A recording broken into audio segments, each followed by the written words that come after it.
Good afternoon.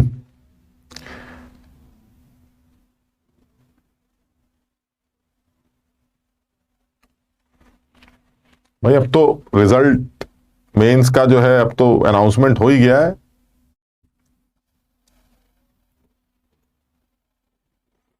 अबे OP sir की shirt क्यों पहनेंगे भाई? ओपी सर की शर्ट हमें आएगी।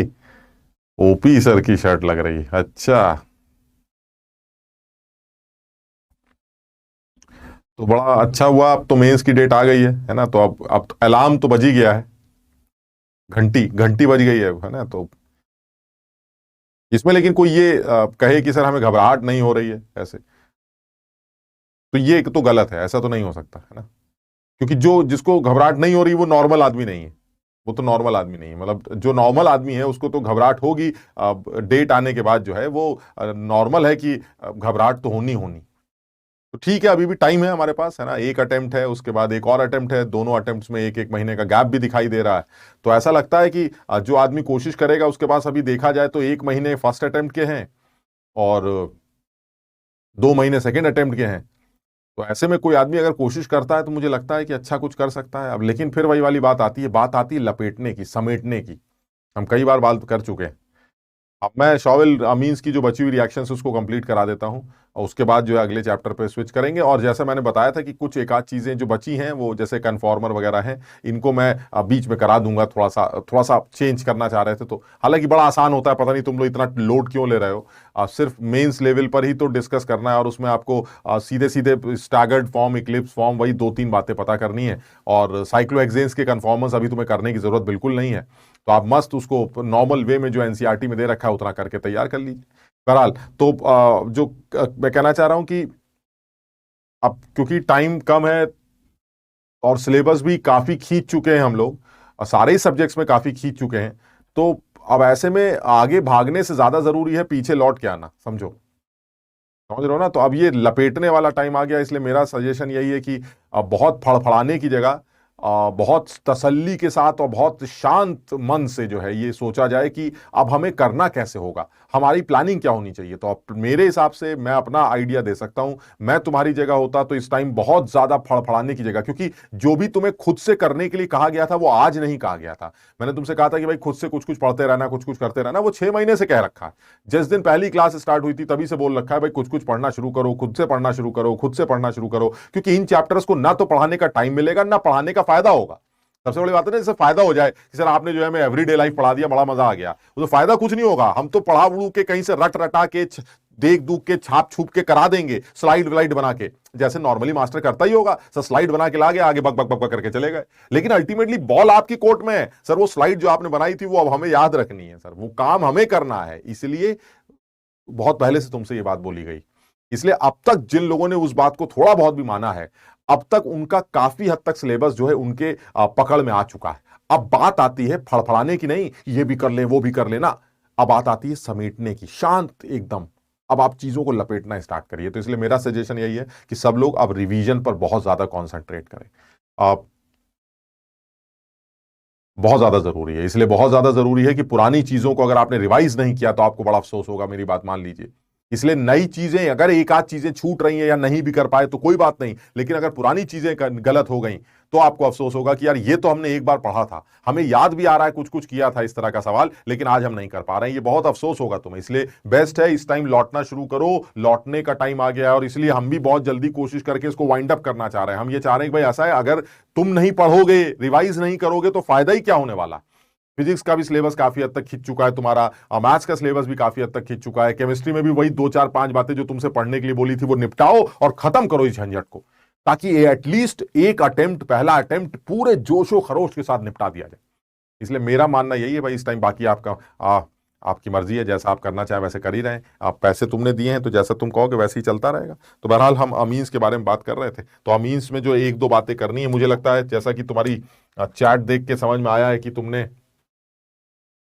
अमीन्स की, हमने कपलिंग रिएक्शन के बारे में बात की थी, तो मुझे लगता है अमीन की एक दो बातें और कर लेनी चाहिए, जिसमें एक दो बड़े यूनिक रीअरेंजमेंट्स हैं अमीन्स के। जिसमें पहला रीअरेंजमेंट है, अमीन की रिएक्शन बोले या रीअरेंजमेंट बोले, वो है बेंजीडाइन रीअरेंजमेंट।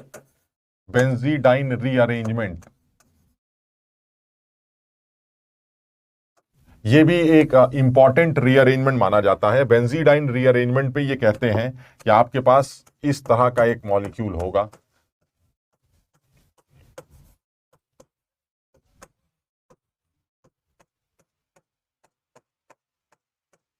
और ये जो रीअरेंजमेंट दिखाया जा रहा है, दिस इज बेंजीडाइन रीअरेंजमेंट। अब यहां से जो भी कुछ होगा, जो भी रीअरेंजमेंट होगा, उसे आप बेंजीडाइन रीअरेंजमेंट के नाम से जानेंगे। हाँ, अब सेक्शन में, बी सेक्शन में नेगेटिव मार्किंग आ गई है, सुनने में आया है यार। अब ठीक है, अब देखो जो है वो सबके साथ है, मतलब ऐसा मत सोचो कि तुम्हारे साथ कुछ गलत हो रहा है ना, जो है वो सबके साथ है। अब जब सबके साथ ये चीजें हैं तो हमारे लिए भी नया है, उसके लिए भी नया है। तो जितना तुम आप तसल्ली से सोच कर करोगे चीजों को, या ये सोच के कि चलो ठीक है यार, ये एक ऐसी चीज आई है जो लोग गलत कर सकते हैं, लेकिन अब मैं भी उन्हीं लोगों में आ गया कि मैं भी यही सब गलतियां करके आऊंगा, तब फायदा नहीं। आप इसको पॉजिटिवली लीजिए कि भाई ठीक है, ये एक ऐसा सेक्शन डाला गया है जो लोगों को फंसाएगा, लेकिन मैं नहीं फंसूंगा। क्यों? क्योंकि मैंने ये सोचा है कि किस तरह से इस सेक्शन को अटेम्प्ट करना है। समझ रहे हो ना? तो मैं ये बताना चाह रहा हूं कि तुम लोग ये सब मत देखा करो कि जितना कि ये नया आ गया, वो नया आ गया, ऐसा सोचा करो ये सब ट्रैप करने के लिए दिया गया है, लेकिन वो तुम्हें नहीं ट्रैप करना है, तुम्हें ट्रैप नहीं होना है, ये सोचो बस। तो उसके लिए बस ठीक है, जैसा चल रहा है वैसे चल रहा है। हर तरह के पेपर की तैयारी तुमने करी हुई है, अपने हिसाब से चीजों को रिवाइज करो। अगर तुमने 70-80% सिलेबस भी रिवाइज कर लिया तमीज से, और तुम पेपर में 70-80% स्कोर करा गए, मेरे ख्याल से तुम सब जानते हो कि तुम्हारा क्या रिजल्ट आने वाला है। समझ रहे हो? तो इसलिए ये मत सोचो कि क्या क्या अभी फड़फड़ाना बाकी रह गया है। जरूरी ये है कि जो कर चुके हैं वो लपेट लिया जाए, और वो इतना कर लिया है तुमने कि टॉप स्कोर ला सकते हो तुम आराम से। ठीक है ना? बहरहाल, तो ये जो बेंजीडाइन रीअरेंजमेंट है, इसमें क्या किया जाएगा? इसमें सबसे पहला स्टेप तो यही होगा कि जो आपने H+ डाला है वो नाइट्रोजन को प्रोटोनेट करेगा, ये पहला स्टेप होगा। अब जब आप इस नाइट्रोजन को प्रोटोनेट करेंगे तो ये बड़ा यूनिक रीअरेंजमेंट है, मतलब समझ लो जिसने पहले नहीं किया है वो ये रीअरेंजमेंट कर नहीं पाएगा। और ये आपका रीअरेंजमेंट शुरू होने वाला है। ये आपने सबसे पहले नाइट्रोजन को प्रोटोनेट किया। जैसे ही नाइट्रोजन को प्रोटोनेट करेंगे तो ऑब्वियस है सर, ये तो गलत बात है, नाइट्रोजन पे पॉजिटिव चार्ज है। तो अब होगा क्या सर? ये इलेक्ट्रॉन्स ऊपर उठेंगे, ये इलेक्ट्रॉन्स ऊपर उठेंगे, ये इलेक्ट्रॉन्स इधर आएंगे, ये इलेक्ट्रॉन्स इधर आएंगे, और ये इलेक्ट्रॉन्स इधर आएंगे। साफ समझ में आ रहा है सर? इसके ऊपर उठने से यहां प्लस आएगा, और इसके इधर आने से यहां माइनस आएगा, और ये माइनस और प्लस आपस में जुड़ जाएंगे। ये रिंग उल्टी होकर जुड़ जाएगी सर। सोचिए, यहां से टूट जाएगी और ऐसे पीछे से जुड़ जाएगी। यानी अल्टीमेटली क्या दिखाई दे रहा है? दिखाई ये दे रहा है कि अब बॉन्ड्स की सिचुएशन ऐसी होंगी जिसमें 2 पाई बॉन्ड्स होंगे पैरेलल, और यहां होगा डबल बॉन्ड NH2+, और यहां भी होगा डबल बॉन्ड NH2+।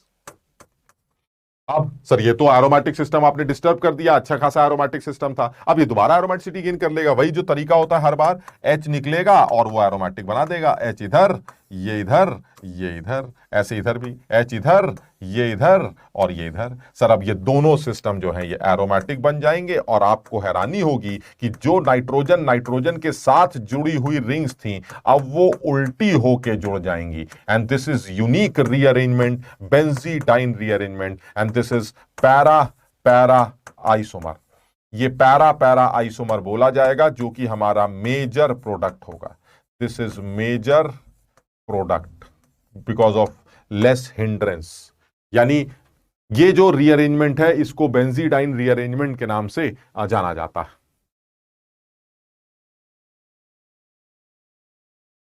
बेंजीडाइन रीअरेंजमेंट के नाम से जाना जाता है। ये एक यूनिक रीअरेंजमेंट है जो आपके सामने दिखाया गया है। इस रीअरेंजमेंट में आपने जिस तरह से पैरा पैरा आइसोमर बनाया है, यानी इसकी पैरा से इसकी पैरा को जोड़ा है, वैसे ही आप पैरा को ऑर्थो से भी जोड़ सकते थे। समझो बात को। यानी ये वाला जो पॉजिटिव चार्ज है, ये पॉजिटिव चार्ज और निगेटिव चार्ज ऑर्थो भी तो आएगा भाई। समझो ना, ये वाले इलेक्ट्रॉन्स ऑर्थो पे भी आएंगे, तो ये निगेटिव और ये पॉजिटिव। यानी इस सवाल के पैरा पैरा आइसोमर भी बनेगा, ऑर्थो ऑर्थो आइसोमर भी बनेगा, और ऑर्थो पैरा आइसोमर भी बनेगा, लेकिन major product para para isomer होगा। यानी इसके साथ जो जो प्रोडक्ट्स और बन सकते हैं वो भी मैं मेंशन कर देता हूं। इसके साथ एक प्रोडक्ट ये भी बनेगा, लेकिन वो माइनर प्रोडक्ट में काउंट किया जाएगा। यानी एक आंसर तो ये भी बनेगा। समझना जरा, ये बन गया, ये देख रहे हो, ये पैरा ऑर्थो आइसोमर हो गया एक, this is ortho para isomer. ठीक, और एक प्रोडक्ट क्या बन सकता है? एक प्रोडक्ट और बन सकता है जो ऑर्थो ऑर्थो आइसोमर होगा, वो भी एक प्रोडक्ट बन सकता है। ये ऑर्थो ऑर्थो आइसोमर होगा, ये भी एक प्रोडक्ट होगा। लेकिन साफ समझ में आ रहा है कि जो मेजर प्रोडक्ट होगा वो हमारा पैरा पैरा आइसोमर होगा, जो लेस हिंड्रेंस की वजह से देखने को मिलेगा। लगभग जो है 75% से 85% के आसपास, 75 से 80% के आसपास ये प्रोडक्ट देखने को मिलता है, समझो। यानी सब लोगों को इस बात को ध्यान रखें। और मैंने ये नहीं कह रहा कि इसकी मैकेनिज्म क्या करा है तुमने, आप कुछ नहीं कर रहे हैं, आप सिर्फ याद करिए। और ये इसलिए आसान है क्योंकि इसको देखते ही तुम्हें समझ में आ जाएगा। इसको देखते ही समझ में आएगा, अरे सर ये तो H+ डाला बेंजीडाइन, खड़ाक से उल्टे करके जोड़ दो, यानी समझ रहे हो, इनको ऊपर से तोड़ो, ऐसे पीछे से जोड़ दो, खत्म खेल का कहानी। इसलिए इंपॉर्टेंट है क्योंकि हो सकता है किसी कन्वर्जन में इस चीज का इस्तेमाल करना पड़े और आप हैरान रह जाएं कि भाई ये कन्वर्जन कैसे हो सकता है। यानी मेरे कहने का मतलब है कि मान लीजिए अगर उसने कुछ इस तरह के कन्वर्जन के बारे में बोला कि भाई ये बताइए इसको इसमें कन्वर्ट करके दिखाइए, तो ऑब्वियस है कि ये आसान काम नहीं होगा। जिन लोगों को बेंजीडाइन रीअरेंजमेंट का आइडिया नहीं है वो ये काम कर ही नहीं सकते। यानी मान लीजिए वो कहता है कि भाई ये बताइए ये हमारा कंपाउंड है और इस आदमी को जो है आप इस आदमी में कन्वर्ट करके दिखाइए, ये सवाल आ गया, कन्वर्जन करके दिखाइए ये। तो जिसको आइडिया नहीं है वो तो हैरान हो जाएगा कि भाई ये क्या चक्कर है, जो नाइट्रोजन से जुड़ी रिंग है वो आपस में पीछे से जुड़ कैसे गई, ये कन्वर्ट कैसे हो सकता है। तो तुम सब समझ रहे होगे इस बात को कि अगर ये कन्वर्जन करना हो तो आपको सबसे पहले बेंजीडाइन रीअरेंजमेंट का ही इस्तेमाल करना पड़ेगा। और जैसे ही आप बेंजीडाइन रीअरेंजमेंट करेंगे आपको पता है आपको दोनों तरफ जो है वो पीछे की तरफ से NH2 लग जाएगा। और जैसे ही पीछे की तरफ से NH2 लगेगा अब आप इसको डायजोनियम में कन्वर्ट कर लीजिएगा।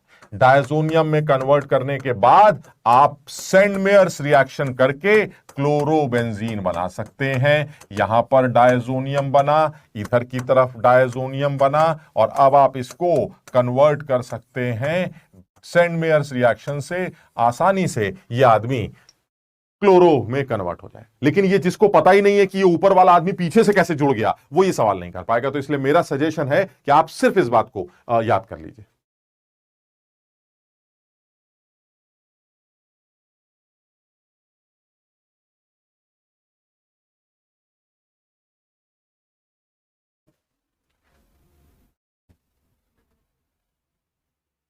क्लियर है ये वाली बात। तो ये सिर्फ ध्यान रखने की बात कर रहे हैं, मतलब सिर्फ इसको याद रखना, क्योंकि मैकेनिज्म तुमसे पूछेगा नहीं, समझ लो बात को। तो तुम सिर्फ, और ये आसान क्यों है याद रखना, क्योंकि ये आदमी तुम्हें याद आ जाएगा, ये देखते ही तुम्हें याद आ जाएगा, अरे ये तो भाई बकवास।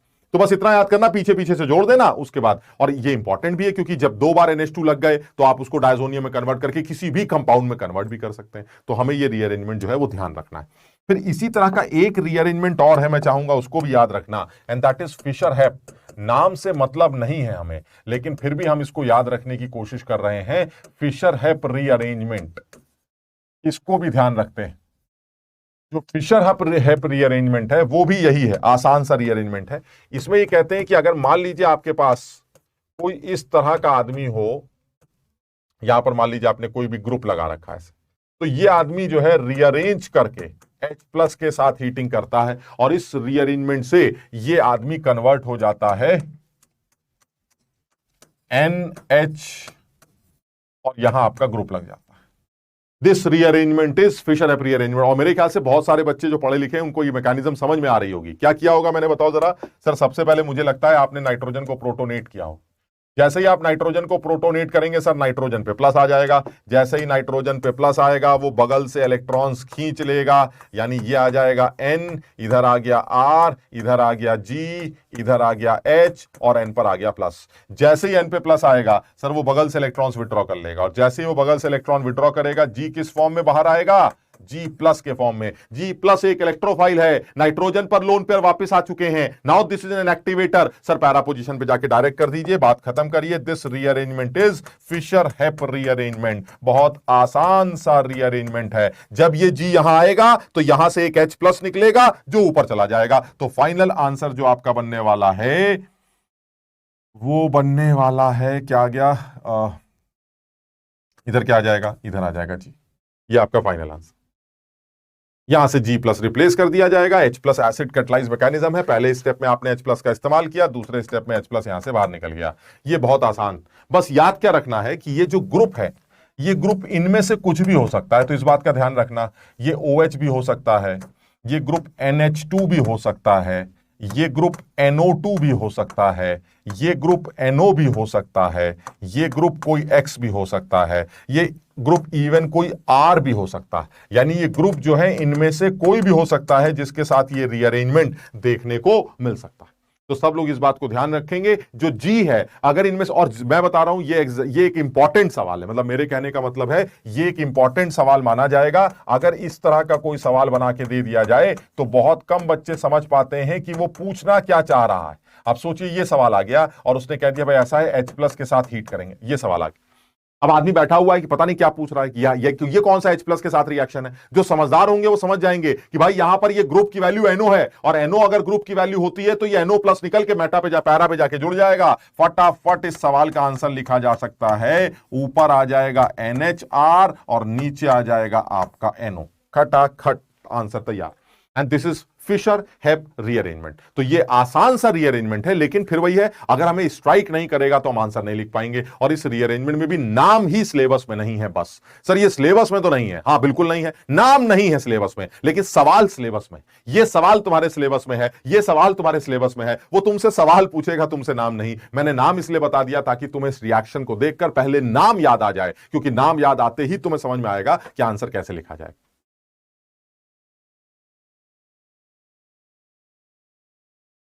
जी रिप्लेस कैसा हुआ नहीं समझे, यही तो हुआ ना। अरे भाई सबसे पहले H+ ने N को प्रोटोनेट किया तो N पे प्लस आ गया। जैसे ही N पे प्लस आया उसने G से इलेक्ट्रॉन खींच लिए। अब G से इलेक्ट्रॉन खींचोगे तो G किस फॉर्म में बाहर निकल आएगा? इलेक्ट्रोफाइल। ये इलेक्ट्रोफाइल तैयार हो गया और इलेक्ट्रोफिलिक एरोमेटिक सब्स्टिट्यूशन रिएक्शन हो गई। EAS खत्म, पैरा पोजीशन पे जाके आपने इसको सब्स्टिट्यूट कर दिया, इलेक्ट्रोफिलिक एरोमेटिक सब्स्टिट्यूशन। प्रतीक दोनों R हुए तो जो R+ ज्यादा स्टेबल होगा वो निकलेगा। तुम देख ही रहे हो इलेक्ट्रोफाइल तैयार हो रहा है। जब इलेक्ट्रोफाइल तैयार हो रहा है तो ज्यादा आसानी से कौन सा निकलेगा इलेक्ट्रोफाइल? जो ज्यादा स्टेबल कार्बोकेटाइन है। तो आप देख लीजिएगा दोनों कार्बोकेटाइंस में से जो ज्यादा अच्छा कार्बोकेटाइन होगा उसको बाहर लात मार के निकाल दीजिएगा।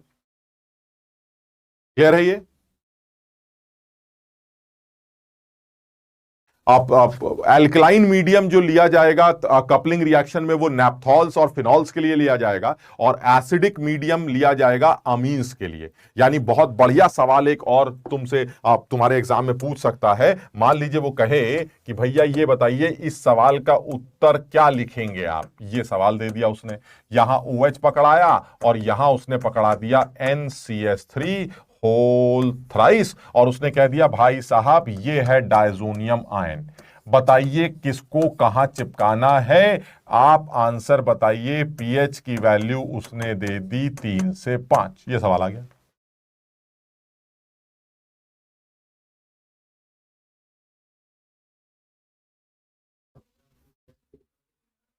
इसी में ये सवाल ऐसे भी पूछ सकता था।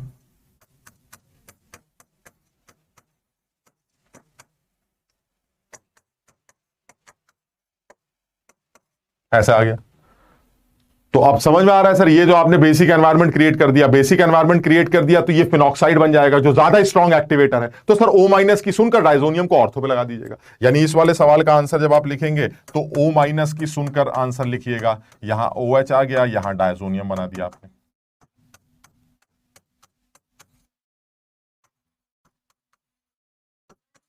और ये एसिडिक एनवायरनमेंट है तो सर इसमें NH3 नीचे वाले का सुन लेंगे, और नीचे वाले का सुनेंगे तो ऊपर OH आ जाएगा, नीचे NCS3 होल थ्राइस आ गया, और यहां लग गया आपका N डबल बॉन्ड N। और हमने पढ़ा भी था टर्शरी जो अमीन्स होती हैं वो CN कपलिंग शो भी करती हैं, और इसका मतलब फिनॉल भी है और वो भी है, तो दोनों CN कपलिंग शो करेंगे। ये भी CN कपलिंग शो कर रहा है, ये देखिए, और ये वाला भी CN कपलिंग शो कर रहा है। कहां गया? ये वाला भी CN कपलिंग शो कर रहा है। समझ लो बात को। तो इसका मतलब ये हुआ फर्क तो है, फर्क तो है। अगर आपने मीडियम चेंज किया तो फर्क पड़ जाएगा। तो इसलिए इस बात का थोड़ा सा ध्यान रखेंगे कि अल्कलाइन मीडियम में जो है वो अमीन्स की साथ कपलिंग की बात सोचेंगे, और एसिडिक मीडियम में अमीन्स के साथ कपलिंग की बात सोचेंगे, और अल्कलाइन मीडियम में अल्कोहल यानी फिनॉल या नैप्थॉल्स के रेस्पेक्ट में कपलिंग रिएक्शन की बात सोचेंगे। वो हमारे, और उसका लॉजिक भी तुम्हें पता ही है कि फिनॉल्स एसिडिक अल्कलाइन मीडियम में फिनॉक्साइड्स के फॉर्म में एग्जिस्ट करते हैं जो बड़े स्ट्रॉन्ग एक्टिवेटर होते हैं। तो इसलिए कपलिंग रिएक्शन फिनॉक्साइड की सुन के उनकी ऑर्थो या पैरा पर कर दी जाती है। ये वाली स्लाइड नोट कर लो भाई जिसका रह गया है।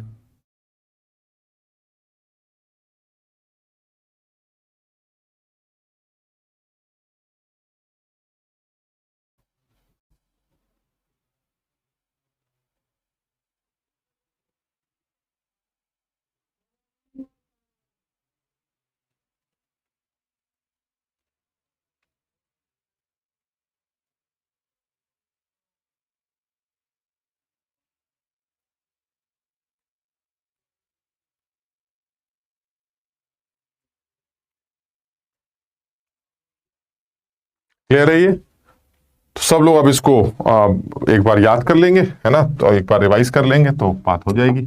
अब इसी में हम जो है आगे बढ़ जाते हैं। अब आते हैं नए चैप्टर को स्टार्ट कर देते हैं। आसान सा चैप्टर है, फटाफट खत्म करेंगे, ज्यादा डिटेल में जानने की जरूरत नहीं है। Liquid solution.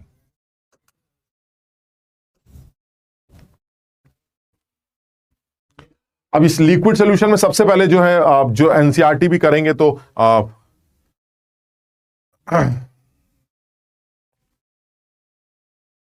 वो एनसीईआरटी भी करते हो तो उसमें शुरू में मोलारिटी, मोलालिटी और मोल फ्रैक्शन, इसमें बड़ा टाइम पास किया गया है, तो हम उसमें बिल्कुल भी नहीं फंसेंगे। हमें पता है मोलारिटी क्या है, कैसे निकलती है, मोल फ्रैक्शन कैसे निकलता है, डेंसिटी के साथ रिलेशन वगैरह वगैरह जो भी कुछ होता है वो हमने मोल कॉन्सेप्ट में खूब कर रखा है, तो हमें बिल्कुल वो सब सेक्शन डिस्कस करने की जरूरत नहीं। हम लिक्विड सोल्यूशन को स्टार्ट करेंगे स्टैंडर्ड तरीके से, and that is vapour pressure. तो सबसे पहले फटाफट वेपर प्रेशर के बारे में बात कर लेते हैं, और उसके बाद फिर 3 केसेस बनाएंगे। पहला केस, एक नॉन वॉलेटाइल सोल्यूट को वॉलेटाइल सॉल्वेंट में डिसॉल्व करके वेपर प्रेशर कैलकुलेट करेंगे। फिर वॉलेटाइल सोल्यूट को वॉलेटाइल सॉल्वेंट में डिसॉल्व करेंगे जिसमें मिसिबल का केस बनेगा, और फिर वॉलेटाइल सोल्यूट को वॉलेटाइल सॉल्वेंट में डिसॉल्व करेंगे जिसमें इमिसिबल का केस बनेगा। ये 3 केसेस करने के बाद हम कॉलिगेटिव प्रॉपर्टी पर स्विच करेंगे। ठीक, यानी सबसे पहले जो हम केस बनाने जा रहे हैं वो ये है जिसमें सबसे पहले तो सिर्फ वेपर प्रेशर को डिफाइन करना चाहते हैं। तो जल्दी से हम ये सोच लेते हैं कि वेपर प्रेशर किसे कहते हैं। और देखो बहुत ज्यादा समझदारी है, बहुत आसान है, इसलिए बहुत ज्यादा दिमाग नहीं लगाएंगे। वेपर प्रेशर का मतलब यह हुआ कि अगर आप किसी भी प्योर लिक्विड को किसी बर्तन में ले लें तो बिल्कुल साफ समझ में आता है कि वो प्योर लिक्विड उस पर्टिकुलर टेम्परेचर पर उड़ना स्टार्ट कर देता है, और उड़ने के बाद थोड़ी देर बाद शुरू में क्या होगा, शुरू में सर इवेपोरेशन का रेट तो बहुत ज्यादा होगा, कंडेंसेशन का रेट कम होगा, क्योंकि कंडेंस कैसे करेंगे जब आप वेपर है ही नहीं, तो कंडेंस कैसे करेंगे, तो शुरू में इवेपोरेशन तो बहुत फास्ट होगा, कंडेंसेशन का रेट बहुत कम होगा। जैसे जैसे वेपर बनती जाएंगी इवेपोरेशन का रेट कम होता चला जाएगा और कंडेंसेशन का रेट बढ़ता चला जाएगा। एक टाइम ऐसा आएगा जब रेट ऑफ इवेपोरेशन और रेट ऑफ कंडेंसेशन आपस में बराबर हो जाएगा, और जिस टाइम पर इवेपोरेशन और कंडेंसेशन का रेट बराबर होगा उस टाइम पर लिक्विड और वेपर आपस में एक इक्विलिब्रियम बना लेंगे। और जिस टाइम पर लिक्विड और वेपर का आपस में एक इक्विलिब्रियम बनेगा उस पर्टिकुलर टेम्परेचर पर वो जो वेपर प्रेशर होगा, यानी इस इक्विलिब्रियम का जो इक्विलिब्रियम कांस्टेंट होगा वो प्रेशर ऑफ वेपर्स होगा। बताओ समझते हो बात को? क्योंकि आप सब जानते हैं के एक्सप्रेशन में लिक्विड प्योर लिक्विड नहीं आता, तो यानी इस इक्विलिब्रियम का जो इक्विलिब्रियम कांस्टेंट है केपी बोलो, जो बोलना है बोलो, इस इक्विलिब्रियम का जो इक्विलिब्रियम कांस्टेंट है that will be only the pressure of vapours. क्या पता चला सर, के तो टेम्परेचर डिपेंडेंट है, हाँ, अगर के टेम्परेचर डिपेंडेंट हो तो टेम्परेचर कांस्टेंट होने से के कांस्टेंट रहेगा, हाँ, और के वेपर प्रेशर के बराबर है, इसका मतलब अगर टेम्परेचर कांस्टेंट है तो वेपर प्रेशर भी कांस्टेंट होगा। यानी यहां पर एक बात क्लियर हो गई कि if temperature is constant and a particular liquid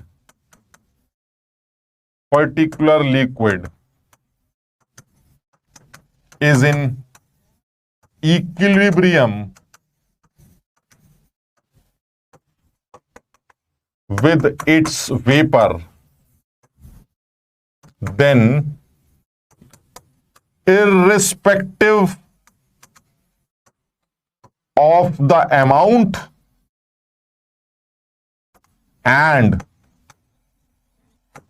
the shape of the container,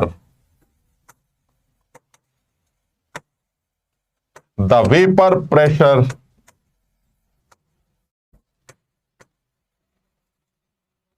remains constant।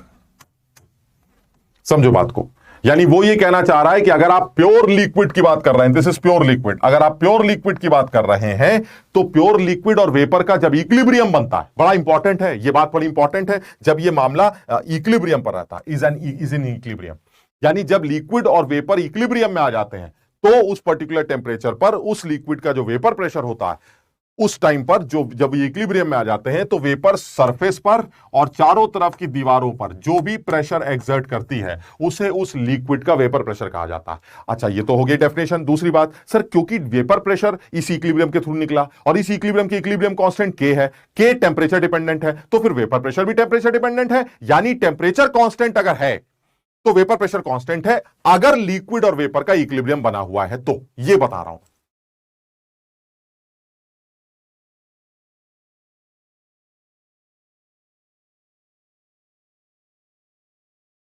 Sameer basicity of amines, amines की बेसिसिटी यहां करेंगे? जीओसी के अंदर, अमीन्स के अंदर सारी बेसिसिटी वगैरह नहीं कर रखी तुमने? SIP SIR ना जाने क्या क्या किया था जीओसी के अंदर हमने बेसिसिटी के अंदर, अब वो बेसिसिटी यहां करवाओगे दोबारा से समीर?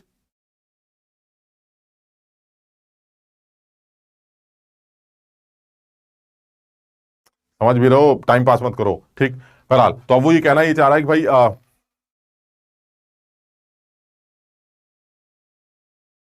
ठीक है, तो यानी ये जो वेपर प्रेशर की बात कर रहे हैं, वेपर प्रेशर वाली बात में ये बोल रहा है कि अगर लिक्विड फिक्स हो गया और लिक्विड और वेपर का इक्विलिब्रियम बन गया, तो इसका मतलब एक चीज क्लियर हो गई सर, लिक्विड के फिक्स होने से टेम्परेचर कांस्टेंट, क्यों कह रहे हैं? क्योंकि के की वैल्यू वेपर प्रेशर के बराबर है और के टेम्परेचर डिपेंडेंट है। इसका मतलब ये हुआ, ये तो वैसे ही क्लियर हो गया कि sir this is a temperature dependent term, this is temperature dependent term, ये टेम्परेचर डिपेंडेंट टर्म है सर, इसमें कोई शक नहीं है। ये जो हमारा के है वो टेम्परेचर डिपेंडेंट है और वही के वेपर प्रेशर के बराबर है, तो वेपर प्रेशर भी हमारा टेम्परेचर डिपेंडेंट।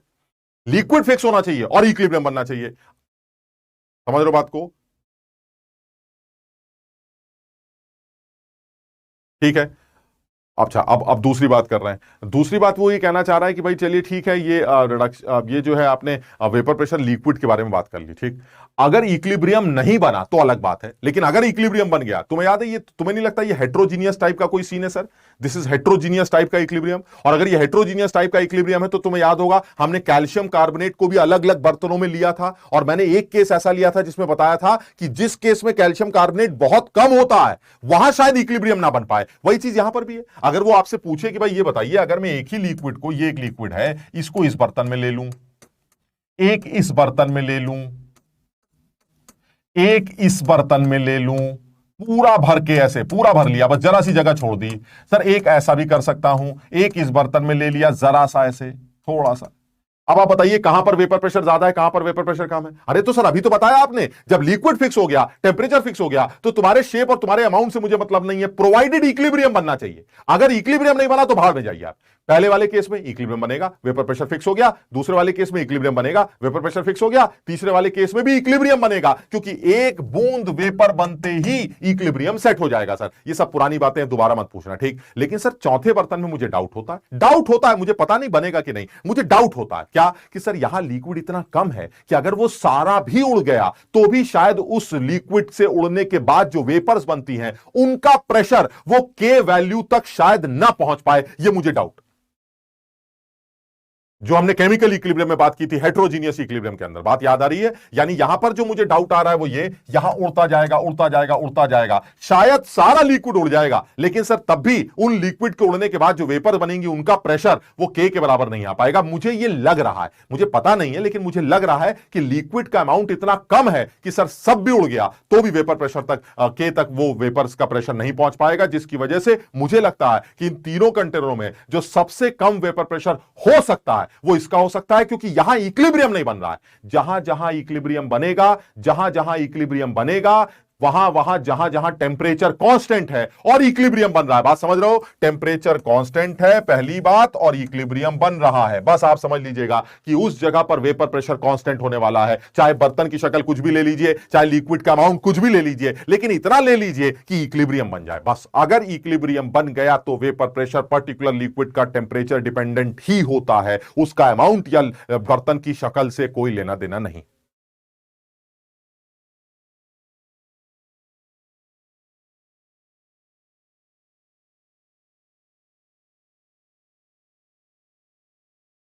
याद आ गई ना बात? तो हम यही बताना चाह रहे हैं। चलिए, लेकिन सर ये तो सर आप बार बार प्योर लिक्विड के अंदर घुसे चले जा रहे हैं। सर चैप्टर का नाम सोल्यूशन है, आप सॉल्वेंट की बातें कर रहे हैं, आप जरा सोल्यूशन तो बनाइए। अब आते हैं इस चैप्टर की शुरुआत में। अब चैप्टर क्या कहता है? चैप्टर ये कहता है कि भाई साहब मैं सोल्यूशन बनाऊंगा। मैंने कहा आप किस तरह का सोल्यूशन बनाएंगे? कह रहे दो तीन तरीके से बना सकता हूं, मैं पहला केस बना रहा हूं सोल्यूशन बनाने का, और वो पहला case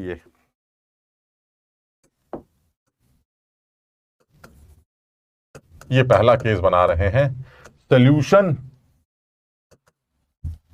of a non-volatile solute। Non volatile का मतलब जो उड़ता नहीं है। Solution of a non volatile solute in a volatile solvent, volatile solvent, वो कौन होगा? जो उड़ता है।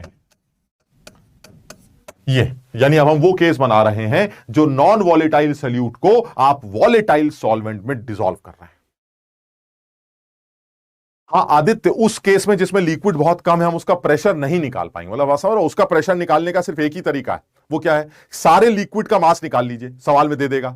उस मास से आप वेपर्स का मास, मास तो कंजर्व रहता है, तो आपको वेपर्स का मास मिल जाएगा, और PV is equal to NRT लगाकर, वो जो भी मास वास का यूज करके पीवी एनआरटी लगाकर आप प्रेशर कैलकुलेट कर लीजिएगा। यानी अज्यूमिंग पूरा का पूरा liquid it's converted into vapour. तो अगर पूरा लिक्विड वेपर में कन्वर्ट हो गया तो लिक्विड का मास वेपर का मास बन जाएगा। यानी वेपर का मास पता चल गया, मॉलिक्यूलर वेट आपको पता ही है, पीवीएनआरटी लगाकर आप प्रेशर कैलकुलेट कर लीजिएगा। आप वेपर प्रेशर नहीं निकाल रहे हैं, आप उस वेपर का प्रेशर निकाल रहे हैं, वेपर प्रेशर नहीं निकाल रहे हैं, क्योंकि वेपर प्रेशर तो लिक्विड का होता है जब लिक्विड और वेपर इक्विलिब्रियम में होते हैं। आप सिर्फ बनी हुई वेपर्स का प्रेशर निकाल रहे हैं। That pressure is not vapour pressure because there is no equilibrium exist. समझ में आई बात?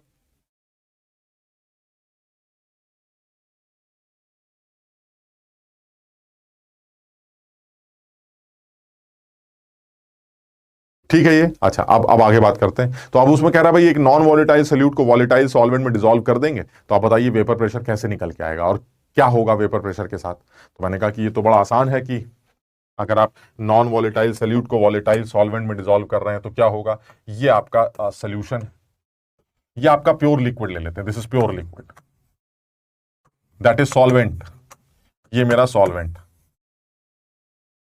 ठीक, अब आप इस सॉल्वेंट में आपने, ये सॉल्वेंट है, अब आपने इसके अंदर जो है नॉन वॉलेटाइल सॉल्यूट डाल दिया। मान लीजिए आपने चीनी डाल दी, एक चम्मच चीनी डाल दी। जब आप इसके अंदर एक चम्मच चीनी डालेंगे तो ये कुछ ऐसा दिखाई देगा, this is my solution, solution 1। ठीक, आप फिर इसमें एक चम्मच चीनी और डाल देते हैं। मान लीजिए आपने इसमें एक चम्मच चीनी और डाल दी, तो अगर आपने इसमें एक चम्मच चीनी और डाल दी तो ये ऐसा दिखाई देगा, दिस इज माय सॉल्यूशन 2। अच्छा, अब आप ये बताइए इस केस में जो पहला वाला बर्तन है हमारा, इस पहले वाले बर्तन में उड़ कौन रहा है? सर सॉल्वेंट उड़ रहा है, ये लीजिए ये सॉल्वेंट उड़ रहा है।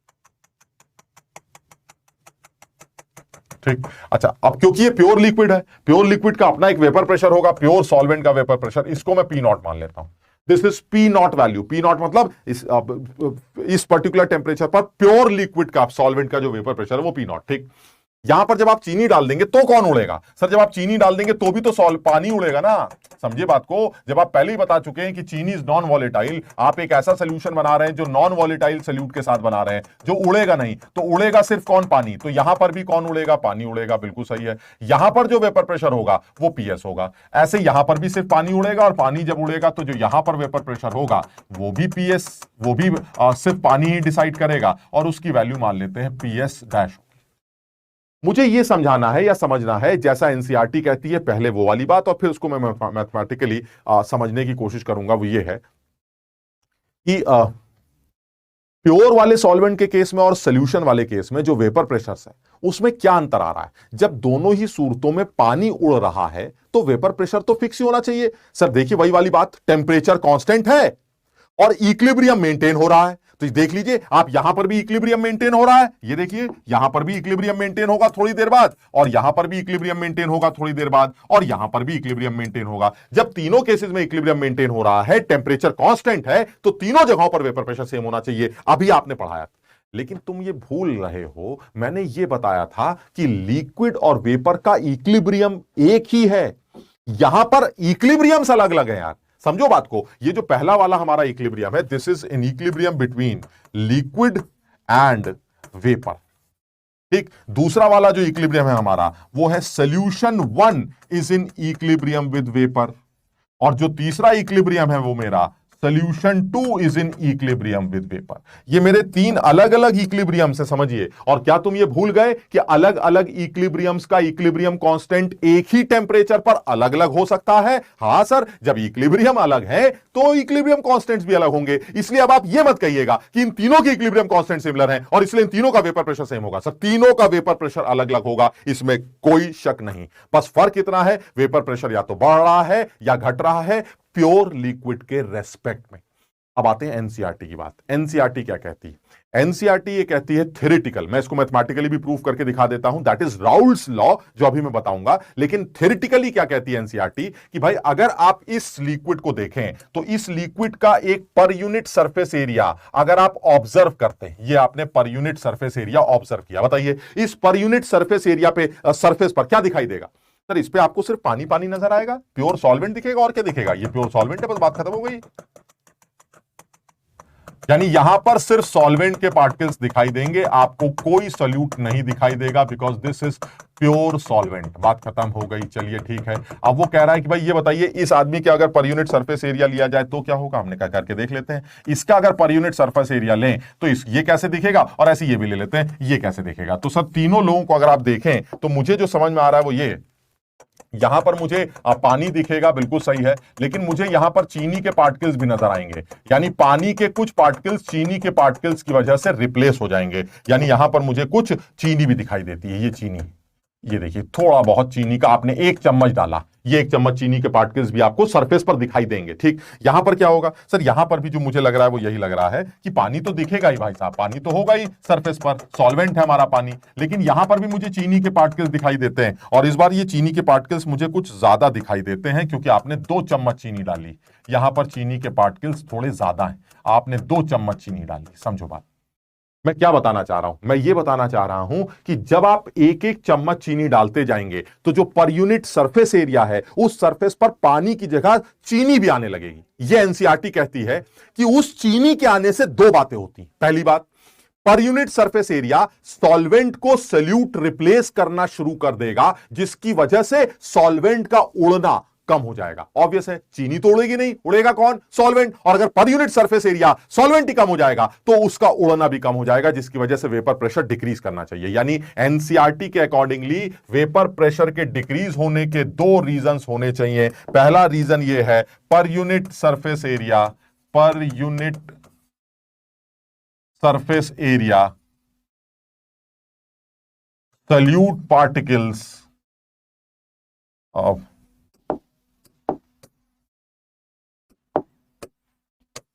some solvent particles are replaced by solute particles. अब सॉल्वेंट पार्टिकल्स अगर सल्यूट पार्टिकल से रिप्लेस होने लगेंगे तो सॉल्वेंट का उड़ना कम हो जाएगा, जिसकी वजह से वेपर प्रेशर डिक्रीज कर जाएगा। दूसरा एक्सप्लेनेशन यहीं पर एनसीईआरटी साथ में क्या देती है?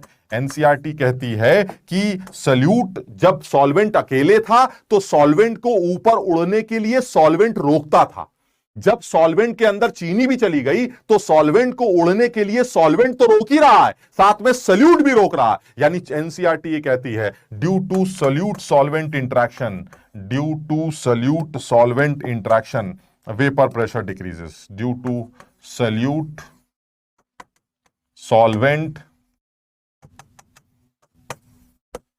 इंटरेक्शन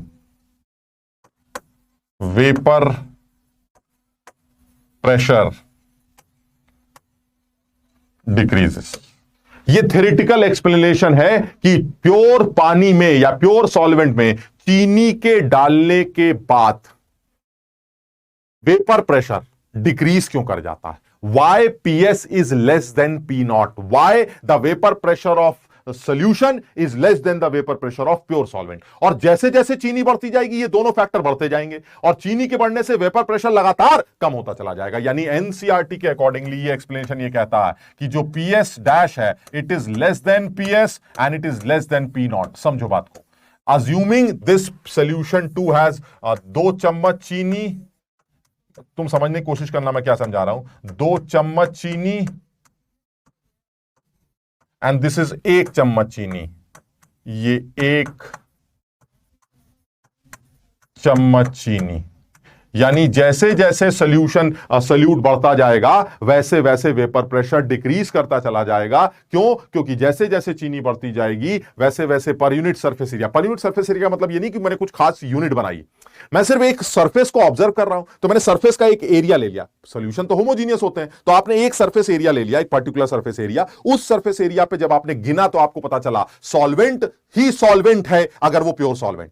सॉल्वेंट के साथ चीनी भी है, और जितनी चीनी बढ़ाते जाओगे सॉल्वेंट कम होता जाएगा। उड़ेगा कौन? सॉल्वेंट। तो सर वेपर प्रेशर पक्का डिक्रीज कर जाएगा। साथ ही साथ सॉल्यूट के बढ़ने से सॉल्यूट और सॉल्वेंट का इंटरेक्शन स्टार्ट होता है, जिस इंटरेक्शन की वजह से सॉल्वेंट का उड़ना कम हो जाता है और वेपर प्रेशर डिप कर जाता है। This is theoretical explanation that on addition of non volatile solute in a volatile solvent the vapour pressure decreases. If you increase the solute particles then the vapour pressure decreases further.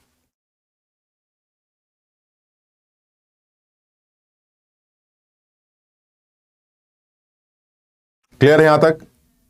ठीक है ये। अच्छा, तो कह रहे sir ये सब क्या समझा रहे हैं, बेकार की बातें कर रहे हैं आप। आपको इतनी एक लाइन बोलनी थी, आपने आधा घंटा बर्बाद कर दिया कि चीनी डालने से वेपर प्रेशर डिक्रीज कर जाता है। खत्म हो गई बात। जितनी चीनी उतना कम वेपर प्रेशर। ठीक, बात तो सही कि हमने बहुत ज्यादा टाइम लगा लिया, लेकिन अब हम आते हैं मैथमेटिकल इंटरप्रिटेशन पे। इस बात को मैथमेटिकली कैसे प्रूव करेंगे, तो इस बात को भी एक बार में समझने की कोशिश करना। राउल्ट साहब ने इस बात को प्रूव करके दिखाया है। राउल्ट साहब का मानना यह है कि जो रेट ऑफ इवापोरेशन होता है, the rate of evaporation, it is directly proportional to the mole fraction of solvent। बिल्कुल लॉजिकल है सर। चीनी और पानी के सोल्यूशन में जितना ज्यादा सोल्यूशन सॉल्वेंट होगा सर, रेट ऑफ इवापोरेशन उतना ही ज्यादा होगा। यानी सॉल्वेंट का मोल फ्रैक्शन ज्यादा तो रेट ऑफ इवापोरेशन ज्यादा होगा। बिल्कुल सही है। तो इसका मतलब ये हुआ, इससे तो ये पता चला कि रेट ऑफ इवापोरेशन जो होगा it is directly proportional to, कोई भी कांस्टेंट ले लेते हैं, K1 इंटू काई सॉल्वेंट। हाँ ठीक है सर, ये तो हमारी पहली बात हो गई। चलिए दूसरी बात करते हैं। दूसरी बात, राउल्ट साहब का मानना यह है कि जो रेट ऑफ कंडेंसेशन होता है, rate of condensation, rate of condensation is directly proportional to the vapour pressure of solution. समझो बात को, यानी सोल्यूशन का वेपर प्रेशर जितना ज्यादा होगा, सोल्यूशंस की जो वेपर से उनका प्रेशर जितना ज्यादा होगा, वो उतना ही ज्यादा कंडेंस भी करेंगी। यानी कि rate of evaporation is directly proportional to mole fraction of solvent and rate of condensation is directly proportional to PS, assuming a constant P K2, this is PS, K2 into PS. ठीक है। अच्छा, अब जब equilibrium आता है तो क्या होता है? एट इक्विलिब्रियम, जब आप इक्विलिब्रियम पर पहुंचते हैं तो जो रेट ऑफ इवेपोरेशन होता है वो रेट ऑफ कंडेंसेशन के बराबर होता है। This rate of evaporation is equal to rate of condensation. अगर मैं इन दोनों को आप बराबर कर दूं तो क्या आ जाएगा? K1 into chi solvent is equal to K2 into PS. इससे जो एक्सप्रेशन समझ में आ रहा है वो ये आ रहा है कि जो पीएस की वैल्यू आएगी वो आएगी K1 bye K2 into chi solvent. बताओ यहां तक समझ में आया सब लोगों को? पीएस की जो वैल्यू है वो K1 bye K2 into chi solvent के बराबर आएगी। सर ठीक है, हम समझ गए, लेकिन सर ये K1 K2 क्या वाला है सर? ये कहां से निकालेंगे? आप निकाल सकते हैं। आप सोचो, अगर मैं ये कह दूं कि एट काई सॉल्वेंट इज इक्वल टू 1, अगर काई सॉल्वेंट 1 हुआ तो क्या होगा बताओ? अगर काई सॉल्वेंट 1 हुआ इसका क्या मतलब है सर? काई सॉल्वेंट 1 का मतलब है सिर्फ सॉल्वेंट ही सॉल्वेंट है, यानी प्योर सॉल्वेंट की बात कर रहे हैं आप, कोई सोल्यूशन नहीं। इफ काई solvent is 1 that means pure liquid. ऐसे में सर अगर काई सॉल्वेंट 1 है तो प्योर लिक्विड होगा। अगर प्योर लिक्विड हुआ तो पीएस की जगह P0 यूज किया जाएगा, यानी काई सॉल्वेंट को 1 रख देंगे, पीएस की जगह P0 हो जाएगा, तो K1 बाई K2 की वैल्यू P0 के बराबर होगी। यानी एट काई solvent 1 PS will be equal to P0। तो इसका मतलब K1 बाई K2 की वैल्यू आ गई P0। ये उठा के वापस पुट कर देते हैं और PS की वैल्यू आ गई P0 इंटू काई सॉल्वेंट। ये है राउल्ट साहब का लॉ। और राउल्ट साहब कहते हैं कि साफ जानते हैं, सारी दुनिया जानती है कि काई सॉल्वेंट हमेशा किसी भी सॉल्यूशन में 1 से छोटा होता है, इसलिए पीएस हमेशा P0 से छोटा दिखाई देगा। And this is proof given by Raoult's law.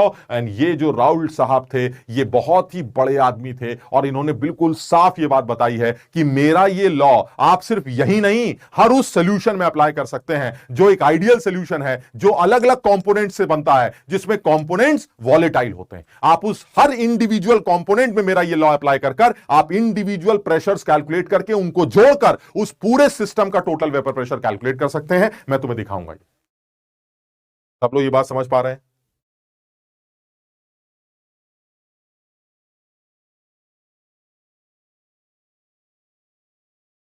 यानी राहुल साहब का मानना यह है कि अगर आपको पीएस कैलकुलेट करना है तो पीएस हमेशा P not into chi solvent के बराबर होता है। काई सॉल्वेंट हमेशा 1 से छोटा होगा तो पीएस हमेशा पी नॉट से कम होगा। चीनी बढ़ाते जाइए, आपको सामने सब कुछ आ गया। चीनी बढ़ेगी, काई सॉल्वेंट कम होता जाएगा, काई सॉल्वेंट कम होता जाएगा, पीएस हमारा और कम होता जाएगा। यानी चीनी बढ़ेगी, पीएस घटेगा, पी नॉट लेकिन कांस्टेंट होगा, क्योंकि पी नॉट तो इक्विलिब्रियम से बनता है सर, और वो इक्विलिब्रियम एक पर्टिकुलर लिक्विड के लिए हमेशा फिक्स होता है अगर टेम्परेचर कांस्टेंट है तो। समझो, P not is the vapour pressure of pure liquid. बताइए, इतनी बात खत्म हो गई। पूछ रहे हैं what is P not. P not is the vapour pressure of pure liquid, यानी जिसको आप सॉल्वेंट कहते हैं, और PS is the vapour pressure of solution.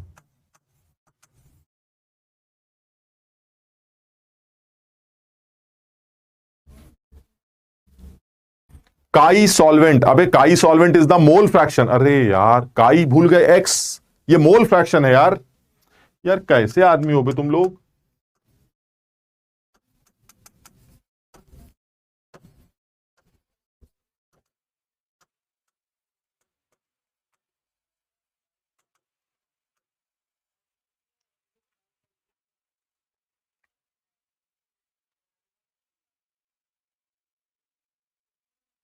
ठीक है ना, समझ में आ गया।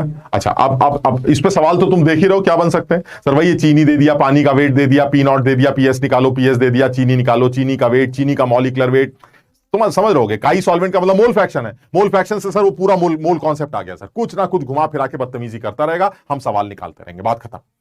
अब हम दूसरा केस बनाते हैं सर। दूसरा केस हमारे लिए इंपॉर्टेंट है, वो ये है कि अब आप दो लोगों को मिलाएंगे जिसमें दोनों वॉलेटाइल होंगे। ये वाला केस तो ऐसा था जिसमें आपने बोला कि सर एक आदमी वॉलेटाइल है, एक आदमी वॉलेटाइल नहीं है, ठीक। अब आप दूसरा केस बना रहे हैं जिसमें दोनों लोग वॉलेटाइल, दोनों उड़ेंगे सर, और दोनों मिलेंगे। यानी दो, हम 3 केसेस की बात कर रहे थे, दोनों मिलेंगे एक केस बनाएंगे, दोनों वॉलेटाइल है, दोनों उड़ेंगे, दोनों मिलेंगे। तीसरा केस बनाएंगे, दोनों वॉलेटाइल है, दोनों उड़ेंगे लेकिन मिलेंगे नहीं। समझ लो, दैट इज इमिसिबल का केस। तो हम पहले मिसिबल के केस की बात करते हैं, जो हमारे एग्जाम में सबसे ज्यादा सवाल बनाता है, ट्रेडिशनल सवाल इस चैप्टर के, and that is case 2। Solution of a volatile solute in a volatile solvent. Both are miscible. Both are miscible. ये हमारा नेक्स्ट केस है जो सबसे ज्यादा सवाल बनाता है, ट्रेडिशनल सवालों में सबसे ज्यादा सवाल बनाता है, जिसमें वेपर प्रेशर से रिलेटेड सवाल होते हैं, ठीक। तो हमने कहा ठीक है भाई,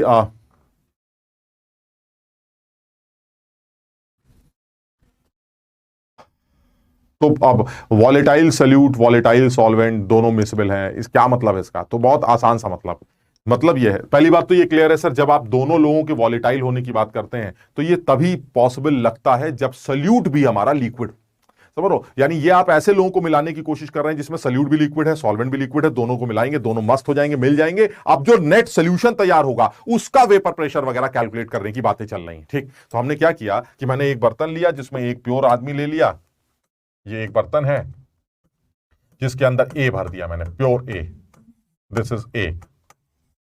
दूसरा एक बर्तन ले लिया जिसमें बी भरा हुआ था, और दोनों को आपस में मिला दिया। समझ लो बात को, ये बी है इसके अंदर, और दोनों को आपस में मिलाकर आपने जो है ये सोल्यूशन तैयार कर दिया, और ये सोल्यूशन है आपका ए बी, ये सोल्यूशन, ठीक। अब क्योंकि दोनों वॉलेटाइल हैं तो इनका अपना अपना वेपर प्रेशर होगा, यहां ए का वेपर प्रेशर होगा, यहां पर बी का वेपर प्रेशर होगा, और इन दोनों के मिलने से यहां ए और बी का दोनों का टोटल वेपर प्रेशर होगा। अब करना क्या है, करना यह है कि पहली बात तो ये जो सोल्यूशन आप बना रहे हैं ये एक आइडियल सोल्यूशन बन रहा है। आइडियल सोल्यूशन का मतलब क्या हुआ कि मैं ये अज्यूम कर रहा हूं, या ये आइडियल सोल्यूशन तभी बनेगा जब ए इंट्रैक्शंस and BB interactions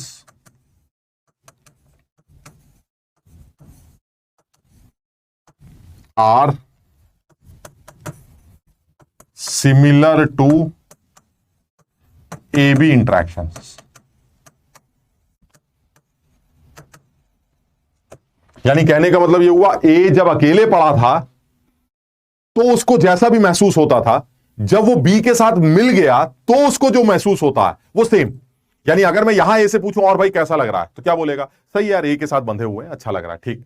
फिर जब वो यहां जाके मिल जाएगा ए और बी को, जब आप मिलाएंगे, तब मैं ए से पूछूंगा आप कैसा लग रहा है, कह रहा है कुछ नहीं, सेम है, जैसे पहले लग रहा था वैसा अब लग रहा है। जो इंटरेक्शन ए के साथ अकेले करता था, अब वो बी के साथ कर रहा हूं। The interactions are similar and if the interactions are similar the resultant solution will be ideal solution. ये एक आइडियल लिक्विड सॉल्यूशन तैयार होने वाला है, और ऐसा तुम जानते हो तभी हो सकता है जब दोनों लिक्विड सिमिलर टाइप के लिक्विड्स हों। आप हेक्सेन को हेप्टेन में मिला रहे हैं, समझ में आता है। आप क्लोरोबेंजीन में ब्रोमोबेंजीन या ब्रोमोबेंजीन में आइडोबेंजीन मिला रहे हैं, समझ में आता है।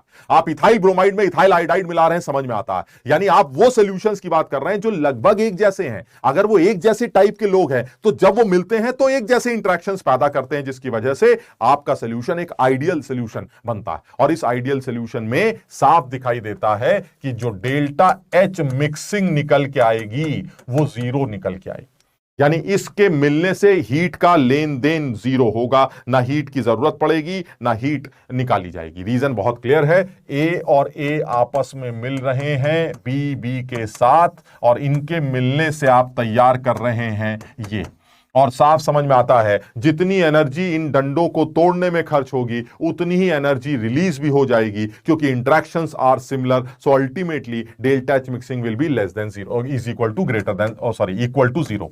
डेल्टा वी मिक्सिंग की बात करते हैं तो सर जब सब कुछ इंटरेक्शंस एक जैसे हैं तो 10 ml और 10 ml को जोड़कर 20 ml ही बनेगा। तो अल्टीमेटली 20 ml फाइनल वॉल्यूम है, इनिशियल वॉल्यूम 10 + 10 20 है, तो नेट वॉल्यूम चेंज वो जीरो ही निकल के आएगा। यानी डेल्टा वी मिक्सिंग जीरो के बराबर होगी। डेल्टा एस मिक्सिंग को तो कोई रोक ही नहीं सकता सर, ये हमेशा जीरो से बड़ी ही निकल के आएगी, क्योंकि मिक्सिंग हमेशा रैंडमनेस को इंक्रीज करती है। और वो यहां पर भी दिख रहा है। यहां पर अगर आप ध्यान से देखें तो जो ए है वो ऐसा है, ये दोनों ए और ए को आपने मान लीजिए बी और बी के साथ मिला दिया, ये बी और बी है।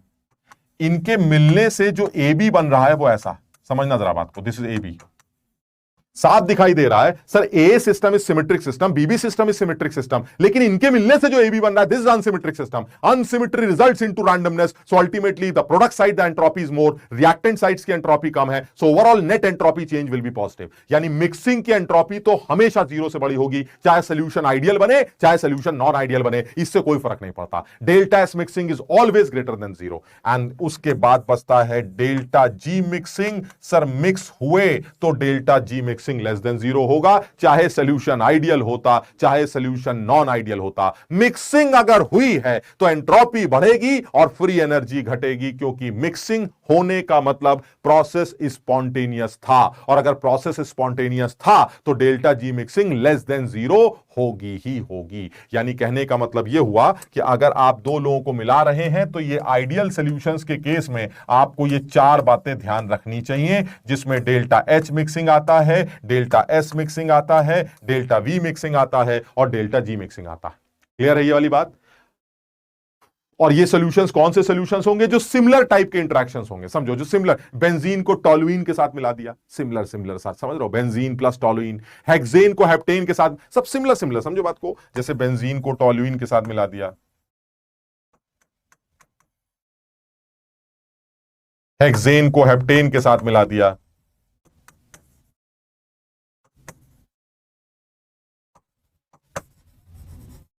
इथाइल ब्रोमाइड को इथाइल आयोडाइड के साथ मिला दिया,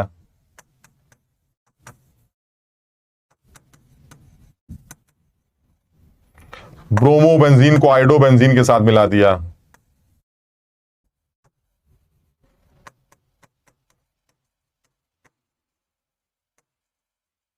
ये सब वो सिमिलर टाइप के लोग हैं, मतलब सर इनके इंटरेक्शंस को ज्यादा पता नहीं चलेगा। ब्रोमोबेंजीन अकेले क्या कहती है, ब्रोमोबेंजीन ब्रोमोबेंजीन के साथ जुड़ी हुई थी, और जब आयोडोबेंजीन के साथ मिला दोगे तो क्या बोलेगी, अरे सब एक जैसा है, सब एक।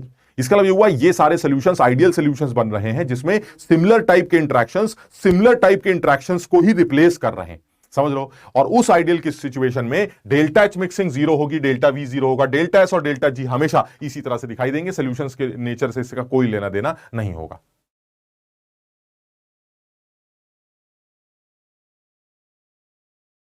Sukhdev, delta G is always less than zero, because अगर मिक्सिंग हुई है, मैंने तो नहीं किया, मैंने तो एक एक आदमी को चिपकाया नहीं है, मैंने सिर्फ दोनों को मिला दिया, बस उड़ेल दिया, उड़ेला तो वो अपने आप मिक्स हो गए। यानी प्रोसेस अपने आप हो रहा है, अपने आप हो रहा है तो फ्री एनर्जी चेंज नेगेटिव होगी। Delta G mixing should be less than zero.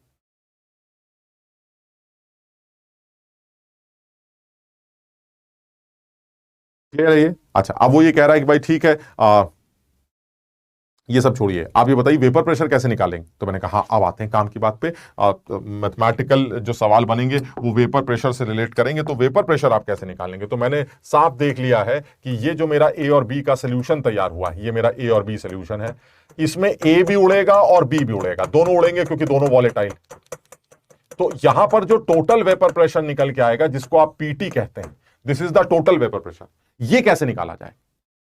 तो मैंने कहा फिर ये तो सर एक ही बात हो गई सर, इस बार लिक्विड ए भी उड़ेगा बी भी उड़ेगा, तो राउल्ट को बुलाते हैं ना, राउल्ट लॉ ए पर भी अप्लाई करते हैं और बी पर भी अप्लाई करते हैं। कैसे सर, पीटी की वैल्यू जो होगी वो होगी ए के द्वारा एग्जर्ट किया गया प्रेशर और बी के द्वारा एग्जर्ट किया गया प्रेशर। और राउल्ट लॉ ये कहता है कि पीए की वैल्यू जो होनी चाहिए वो पीए नॉट काई ए होनी चाहिए, और पीबी की वैल्यू जो होनी चाहिए वो पीबी नॉट काई बी के बराबर होनी चाहिए। बताओ समझे बात को। This is Raoult law on A पर लगाया राउल्ट लॉ, बी पर लगाया राउल्ट लॉ, और राउल्ट्स लॉ लगाकर आपको टोटल वेपर प्रेशर पता चल गया। यानी काई ए काई बी जो आपने यहां लिखे हैं, they are mole fractions. PA nought is the vapour pressure of pure A, PB nought is the vapour pressure of pure B, chi A is the mole fraction of A in liquid phase.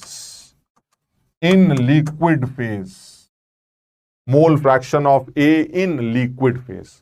समझो, यानी ये काई ए हो गया, और इसी तरह से काई बी भी तुम समझ ही रहोगे, chi B is the mole fraction of B in liquid phase.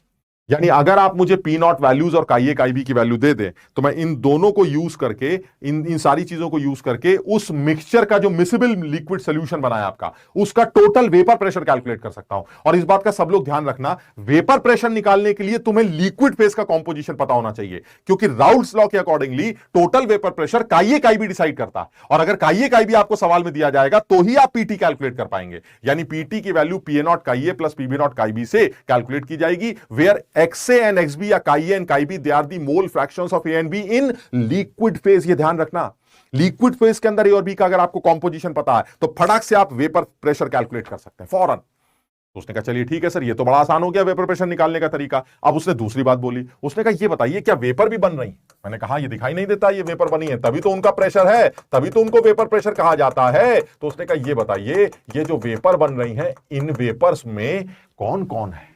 मैंने कहा इन वेपर्स में तो ए और बी दोनों ही हैं, क्योंकि दोनों वॉलेटाइल हैं, दोनों उड़ेंगी। तो उसने कहा ये बता सकते हैं कि ए कितनी है और बी कितनी, यानी ए का मोल फ्रैक्शन कितना और बी का मोल फ्रैक्शन कितना है। मैंने कहा अजीब आदमी हो, लिक्विड फेज में ए और बी का मोल फ्रैक्शन काई ए काई बी दे तो रखा है। वो कह रहा नहीं, लिक्विड का नहीं पूछ रहा हूं, जो ऊपर वेपर उड़ रही है उन वेपर्स के अंदर ए और बी का मोल फ्रैक्शन कितना है वो बताइए।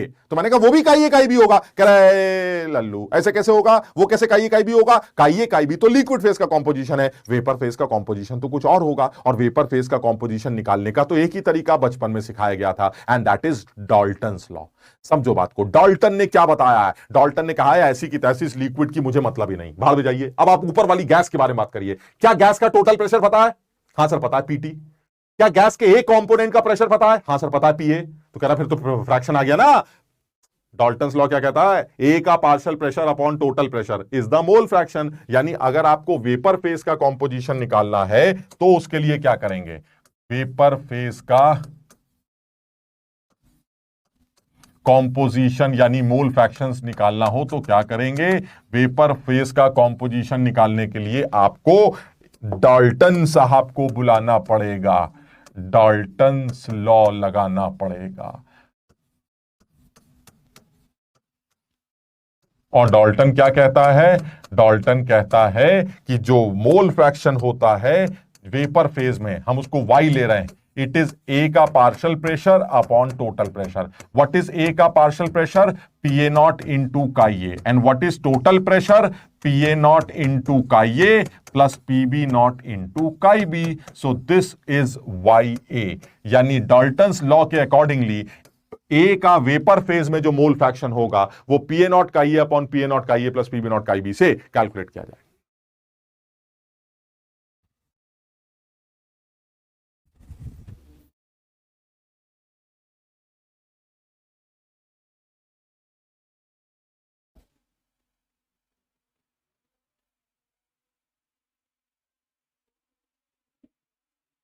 इसमें वाई वाई भी क्या है जरा वो भी मेंशन कर लेना, कहीं बाद में उसमें कंफ्यूज हो जाओ। Y is the mole fraction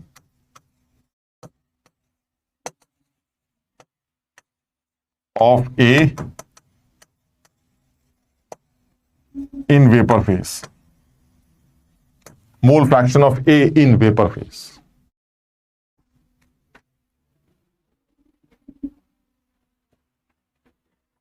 रजत कह रहा है डाल्टन सुना सुना सा लग रहा है। रजत आज तो सुना सुना लग रहा है, एक दो दिन अगर नहीं पढ़ोगे तो सूना सूना लगेगा, इसलिए रिवाइज करना स्टार्ट करो, कोई फायदा नहीं होगा वरना।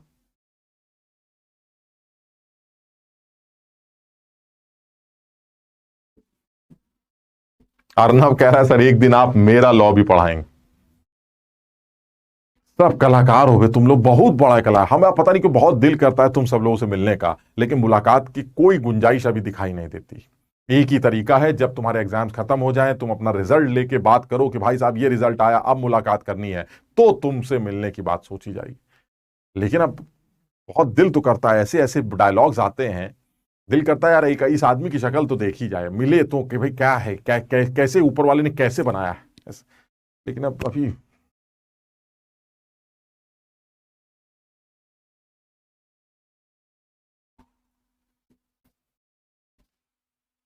ये समझ में आया, यानी क्या ये बात समझ में आ गई कि मैं एक बात यहां फाइनल लिख रहा हूं, देखते हैं तुम्हें समझ में आया कि नहीं। क्या ये बात समझ में आ गई कि लिक्विड फेस के मोल फ्रैक्शन से वेपर फेस के मोल फ्रैक्शन तक, और वेपर फेस के मोल फ्रैक्शन से लिक्विड फेस के मोल फ्रैक्शन को इंटर कन्वर्ट किया जा सकता है with the help of PA nought and PB not.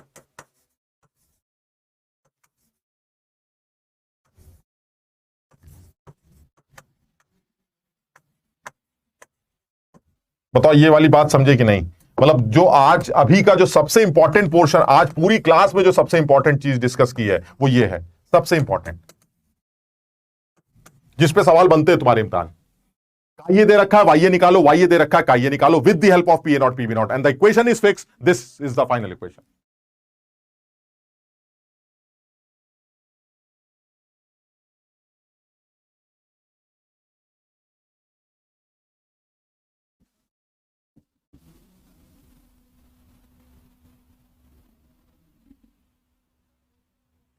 अक्षित कह रहा है सर बहुत फुर्सत से बनाया हमें ऊपर वाले ने, बहुत फुर्सत से।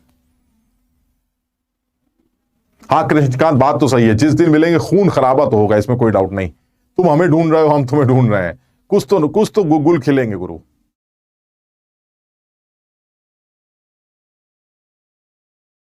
हाँ अमन, ये अब मुझको ये सवाल ही समझ में नहीं आता। अमन पूछ रहा है एनसीईआरटी भी रिवाइज करते रहे, अबे तो 6 महीने से ये बात बोल रहा है रिवाइज करते रहे, मतलब एनसीईआरटी रिवाइज करने में कुछ अलग से बुलाना पड़ेगा किसी को? अरे बैठो 2 घंटे बैठो, रिवाइज हो गई।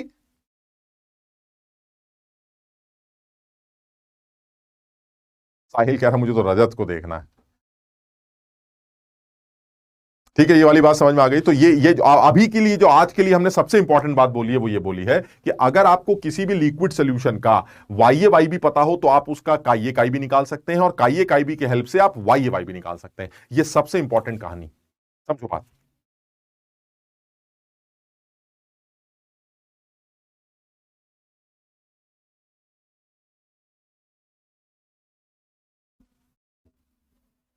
ठीक है चलिए और आगे बढ़ते हैं। अब अगली बात पे आते हैं। अब ये जो केस तुम्हारे सामने बनाया गया है, ये जो कहानी तुम्हारे सामने बनाई गई है, इसके आगे की एक स्टेप आगे बढ़ते हैं। इसके आगे का स्टेप क्या है? आगे का स्टेप ये है कि सर इस केस से रिलेटेड क्या सवाल बनता है। तो सवाल तुम्हारे सामने ही है सर, इसमें दुनिया भर के अननोन्स है, Y A Y B P A P T P T, ये सब खेलते रहिए आप सर, दुनिया भर की बकवास बनती रहेगी आपके। ठीक, काम की बात करनी है। सर ये जो केस आपने बनाया है, इस केस में एक चीज और भी हो सकती है। क्या हो सकती? हम इवेपोरेशन का केस और कंडेंसेशन का केस अपने हिसाब से भी अब कर सकते हैं। समझो, अपने हिसाब से भी कर सकते हैं। क्या है इसका मतलब? इसका मतलब ये हुआ, जैसे मैं मेरे हिसाब से ये तुम्हारे आईआईटी लेवल पर बात करें तो बहुत इंपॉर्टेंट बात लगती है। हम अपनी तरफ से एक कस्टमाइज केस बनाने जा रहे हैं, केस ऑफ इवेपोरेशन का।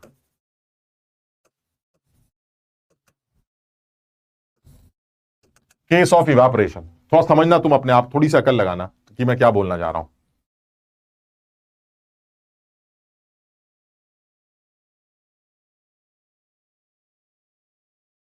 ठीक। अच्छा, अब वो कह रहा है केस ऑफ इवापोरेशन का क्या मतलब है, तो देखो इसका ये मतलब है कि आपने एक सोल्यूशन लिया और उस सोल्यूशन में आपने ये लिक्विड भर दिया ए और बी, वही हमारा वही वाला सोल्यूशन है जिसके अंदर आपने आप पीए दे रखा है, पीए नॉट दे रखा है, आप पीबी नॉट भी दे रखा है, और आपने इस सोल्यूशन का काइए भी दे रखा है। ठीक, और इसके ऊपर जो है आपने पिस्टन लगा दिया, ये पिस्टन लगा रखा है। अब तुम तो देख ही रहे हो कि सर अगर आपने यहां पिस्टन लगा दिया तब तो फिर कुछ होना ही नहीं है, तब तो लिक्विड इवापोरेट ही नहीं करेगा। ये जो आपने ए और बी का सोल्यूशन बनाया है, वॉलेटाइल लिक्विड्स ए और बी, इनका जो आपने सोल्यूशन बनाया है, ये तो उड़ेगा ही नहीं सर, ऊपर पिस्टन रखा हुआ है। अच्छा, उड़ेगा कैसे सर? उड़ने का एक तरीका है, आप इस पिस्टन को थोड़ा ऊपर करते जाइए। मैंने कहा ठीक है, कर देते हैं। तो जैसे ही आप पिस्टन को थोड़ा सा ऊपर करेंगे तो क्या होगा, जैसे ही आप पिस्टन को थोड़ा सा ऊपर करेंगे तो पिस्टन मान लीजिए यहां चला जाएगा, थोड़ा सा ऊपर करा हमने। ठीक, जैसे ही पिस्टन ऊपर गया तो ये तो आपका लिक्विड बचा हुआ है, चलिए ठीक है, लेकिन सर वेपर की पहली बूंद बनेगी यहां पर, वेपर की पहली बूंद, ये वेपर, समझी बात? यानी जैसे ही आपने पिस्टन को थोड़ा सा ऊपर किया, थोड़ा सा ऊपर करते ही वेपर की पहली बूंद बनना स्टार्ट कर देगी, और एक टाइम ऐसा आएगा कि वेपर की बूंद बनने के बाद वो और ज्यादा बनेगी भी नहीं, जितनी बननी है बन जाएगी। क्यों? क्योंकि सर इतनी सी बूंद जो है वो इक्विलिब्रियम में आ जाएगी इस लिक्विड के साथ। सब लोग समझ पा रहे हैं बात को? सर एक टाइम ऐसा आएगा कि जैसे ही आप पिस्टन को थोड़ा सा ऊपर करेंगे ये बूंद बनना स्टार्ट करेगी और बूंद जाके रुक जाएगी। उस बूंद का अपना एक प्रेशर होगा जो उस लिक्विड का वेपर प्रेशर होगा जो नीचे आपने ले रखा है, क्योंकि ये बूंद इतने सारे लिक्विड के साथ इक्विलिब्रियम बना ले। ठीक है, और आगे बढ़ते हैं। अब वो ये कह रहा है कि भाई देखिए ऐसा है, इस पिस्टन को जो है थोड़ा सा और ऊपर करते हैं। हमने कहा ठीक है, इस पिस्टन को और ऊपर करते हैं। अब आप पिस्टन को और ऊपर करेंगे तो क्या होगा सर? जैसे ही आप पिस्टन को थोड़ा और ऊपर करेंगे वेपर्स का प्रेशर कम हो जाएगा, वॉल्यूम बढ़ जाएगा, प्रेशर कम हो जाएगा, तो लिक्विड और उड़ेगा सर, और वेपर बनेगी। इसका मतलब ये हुआ सर, ये केस जो आप बनाने जा रहे हैं ये आप अपने हाथ में ले रहे हैं, ये केस आप अपने हाथ में ले रहे हैं, ये उड़ाए जा रहे हैं, आप इसको उड़ाए जा रहे हैं, और उड़ाने के बाद आप इस सोल्यूशन, इस सिचुएशन तक पहुंचने जा रहे हैं जिसमें सर मुझे लगता है पिस्टन बहुत ऊपर जा चुका है, और अब सर ये आखिरी बूंद लिक्विड की बची है, कहिए तो इसको भी उड़ा दें। सब उड़ गया है, आखिरी बूंद बची है, उड़ने के लिए तैयार बैठी है। ये आखिरी बूंद है जो उड़ने जा रही, और ये इतनी सारी वेपर इस आखिरी बूंद के साथ एक इक्विलिब्रियम बना रही है। बताओ समझे बात को? और कहीं सर गलती से आपसे पिस्टन थोड़ा सा और ऊपर उठ गया तो सर खेल खत्म हो जाएगा, क्योंकि पिस्टन जैसे ही थोड़ा सा और ऊपर उठेगा तो सारा का सारा लिक्विड इवापोरेट कर जाएगा सर, सारा लिक्विड इवापोरेट कर जाएगा। अब इस बर्तन में कोई लिक्विड नहीं होगा, और इस बर्तन में सिर्फ वेपर्स ही वेपर्स होंगी जो पहले वाले लिक्विड के इवापोरेशन से तैयार हुई होंगी, कोई लिक्विड शेष नहीं है। And this is the case of customized evaporation, यानी मैं इवापोरेशन को अपने हाथ में ले रहा हूं। मैं पिस्टन को ऊपर उठाऊंगा तो लिक्विड इवापोरेट करेगा, पिस्टन को दबाऊंगा तो लिक्विड कंडेंस करेगा, यानी मैं धीरे धीरे लिक्विड को, पिस्टन को उठाता जा रहा हूं, लिक्विड धीरे धीरे बढ़ता इवापोरेट करता जा रहा है, और एक टाइम ऐसा आ रहा है कि सारा का सारा लिक्विड इवापोरेट कर जाएगा, और इवापोरेशन के बाद आपको एक आखिरी बूंद लिक्विड की मिलेगी जो भी इवापोरेट कर जाएगी।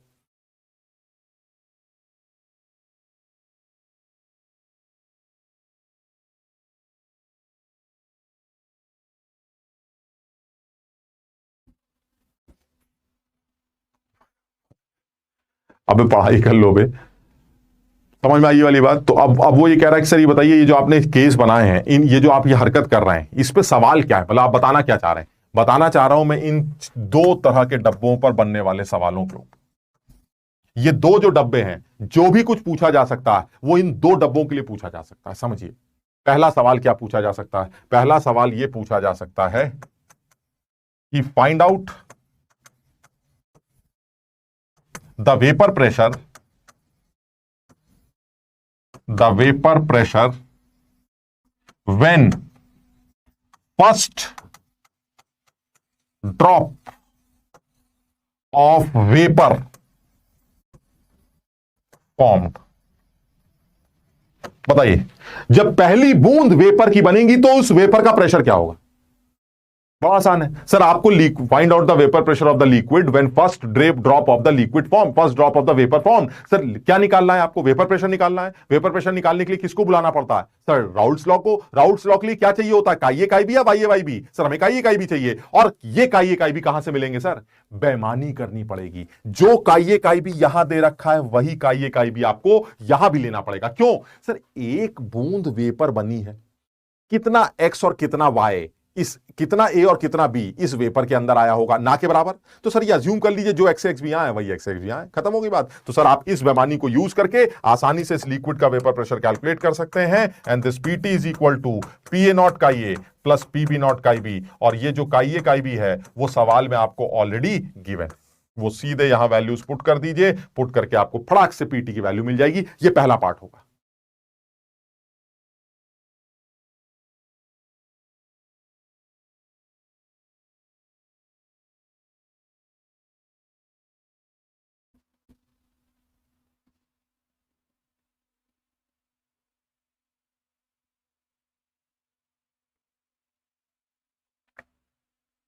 हाँ इफ्तिखार, वेपर्स के प्रेशर की वजह से पिस्टन खुद भी उठ सकता है अगर पिस्टन मास लेस फ्रिक्शन लेस हुआ तो। मैंने क्या बोला? मैंने पिस्टन के ऊपर हाथ रखा है, मैं पिस्टन को अपने हिसाब से मैनेज कर रहा हूं। अगर ये पिस्टन मास लेस फ्रिक्शन लेस है तो सर फिर तो बात ही खत्म हो गई। वेपर उड़, अरे यार फिर समझो ना बात को, फिर इस लिक्विड को ये नहीं लगेगा कि ऊपर खाली है। जब वो मास लेस पिस्टन लेस है तो उसको पता ही चलेगा कुछ रखा है, वो उड़ता जाएगा उड़ता जाएगा, बात खत्म। बात समझ रहे हो कि नहीं? तो हम ये केस नहीं बना, हम केस बना रहे कस्टमाइज केस ऑफ इवेपोरेशन। यानी मैं चाहता हूं मैं जितना दिल करे उतना लिक्विड को उड़ा सकूं। सोचो मैं इसको आधा उड़ा दूंगा, ऊपर करता जा रहा हूं, आधा उड़ गया और ऊपर, आधा उड़ गया और ऊपर, उड़ गया, समझ लो। तो ये एक कस्टमाइज केस है इवेपोरेशन का, जिसके ऊपर दो तरह के सवाल बन सकते हैं, मतलब दो केसेस पर सवाल बन सकते हैं, जिसमें पहला केस ये होगा और दूसरा केस ये होगा। इस केस पर पहला सवाल बनेगा कि जब पहली बूंद वेपर की बनेगी तो लिक्विड का वेपर प्रेशर क्या होगा, और जिस टाइम पर लिक्विड की पहली बूंद बनेगी उस वेपर का कॉम्पोजिशन क्या होगा। यानी सेकंड सवाल बनेगा find out the composition of the first drop of vapor, first drop of vapour form. अब जो ये वेपर बनी है इसका कॉम्पोजिशन क्या है? आज बड़ा आसान है सर, अभी आपने बताया था सर एक्स से एक्स बी की मदद से वाई ए वाई बी और वाई ए वाई बी की मदद से एक्स एक्स बी निकल सकता है, खत्म हो गया सर। क्या एक्स एक्स बी पता है? हाँ सर पता है। क्या वाई ए वाई बी निकाल लोगे? निकाल लेंगे, खत्म हो गया। तो सर सीधे सवाल आ गया, सीधा आंसर आ गया। क्या बनेगा? पीटी की जो वैल्यू आएगी, सॉरी वाई ए की जो वैल्यू आएगी वो हमें निकालनी है, और वाई ए की वैल्यू बनेगी Y A is equal to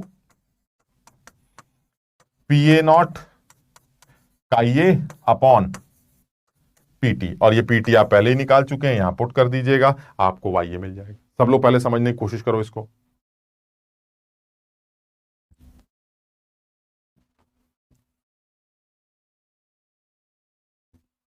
हाँ जेम्स बॉन्ड, सब समझ में आ रहा है। कंबल खरीद रहा है हमारे लिए, बहुत बढ़िया बहुत बढ़िया।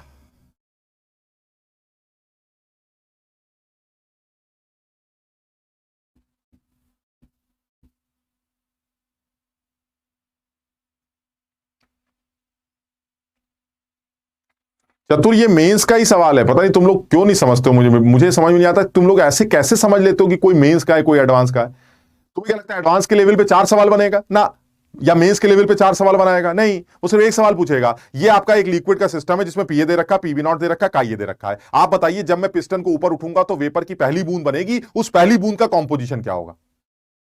मेंस का सवाल नहीं है ये कि क्या ये फॉर्मूला, नया formula Y equal to P not chi upon PT. लेकिन पता होगा कि सर बेमानी करनी है, ये इंपॉर्टेंट है, इसलिए ये करा रहा हूं।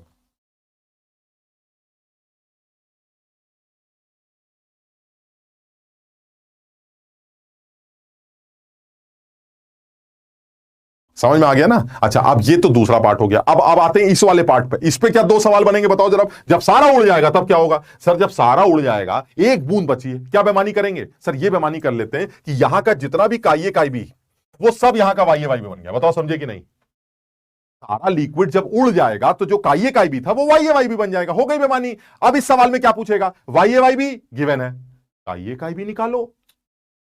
नहीं समझे बात, सब सेम है एकदम। और इस पर बिल्कुल आसानी से ऑब्जेक्टिव पूछे जा सकते हैं और बिल्कुल पूछे जा सकते हैं। यानी नेक्स्ट पार्ट क्या पूछ सकता है, फाइंड आउट द कॉम्पोजिशन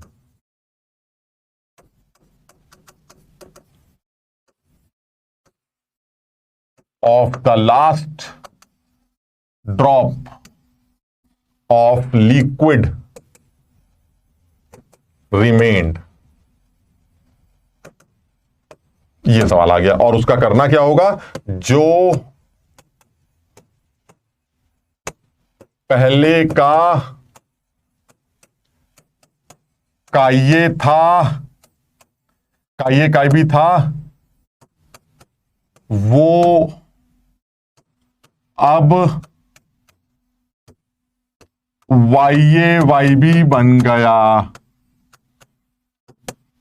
बस खत्म हो गया सवाल। अब आप अपने हिसाब से कर लीजिए। यानी सर अब आपको वाई भी पता है और उस गोले का काई भी निकालना है। वही सवाल हो गया, एक्सप्रेशन सेम है। Y is equal to P A not chi upon P A not chi plus P B not 1 minus chi. ये आपका एक्सप्रेशन हो गया। अब इसमें आप देख लीजिए आपको क्या क्या निकालना है। सर वाई वेपर फेस का पी कहां से आएगा, अरे ये वाला वाई तो पुराना वाला एक्स है, ये तो पुराना वाला एक्स है, ये तो सवाल में दे रखा है, पुराना वाला एक्स है, ये सवाल में दे रखा है। पी नॉट वैल्यू सवाल में दे रखी है, तो ये जो एक्स से डैश है, ये एक्स से डैश कैलकुलेट कर लीजिएगा, एक्स से डैश की वैल्यू आ जाएगी। और जब एक्स से डैश आ जाएगा तो आपको नेक्स्ट सवाल क्या पूछेगा बताओ जरा। तब वो नेक्स्ट सवाल आपसे पूछेगा कि भैया ये और बता दीजिए कि उस लास्ट बूंद का वेपर प्रेशर कितना है। यानी एक सवाल ये बना और आखिरी सवाल ये बना, what is the vapour pressure, what is the vapour pressure of the last drop of liquid remained. ये आपसे आखिरी सवाल पूछेगा। और दुनिया जानती है सर वेपर प्रेशर निकालने के लिए काई बी की जरूरत पड़ती है, और काई बी आप ऊपर से निकाल चुके हैं। वो वैल्यूज आप यहां पुट करके टोटल वेपर प्रेशर कैलकुलेट कर सकते हैं। ये 4 सवाल बनाए जा सकते हैं।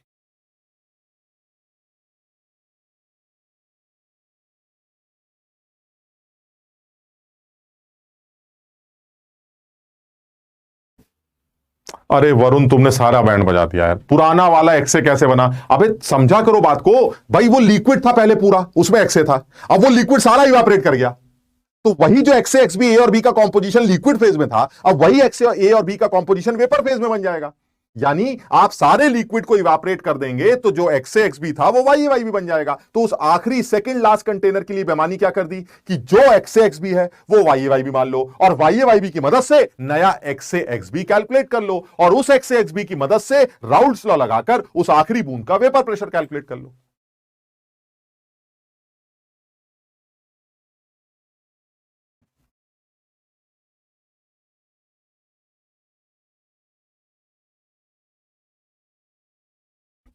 कुछ समझ में आ रहा है?